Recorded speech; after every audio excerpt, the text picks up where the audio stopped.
আসসালামু আলাইকুম। সবাই কেমন আছেন? আশা করি যে যেখানে আছেন সুস্থ আছেন, ভালো আছেন। আলহামদুলিল্লাহ আমিও ভালো আছি। অনেক সময় দেখা যায় যে আ ধরুন আমাদের প্রফেশনের কথা ধরি। কোনো একজন শেফ সে কিন্তু সবার কাছে ভালো।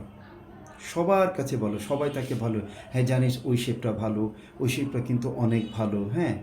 যখনই দেখবেন যে ওই লোকের বিরুদ্ধে বলছে যে ওই শেফটা ভালো, দ্যাটস মিন সে সবার সাথে লিয়াজু মেইনটেইন করছে। তার মানে কি? অন্যায় হলেও মেইনটেইন করছে, ন্যায় হলেও মেইনটেইন করছে। মানে সে সবাইকে খুশি রাখতেছে। আসলে সে কোনো কাজ করছে না। আবার পক্ষান্তরে আবার দেখবেন যে অনেকেই আরেকজন শেফকে পছন্দ করে না।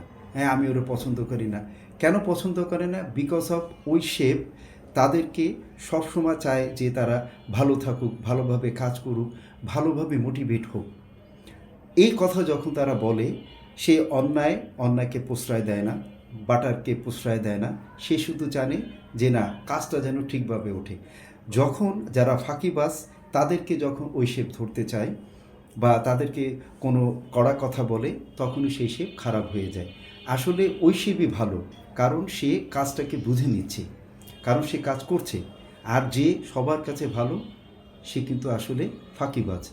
একটা কথায় বলে না, মানে একটা প্রবাদ আছে যে খালি কলসি বাজে বেশি, ভরা কলসি কিন্তু বাজে না।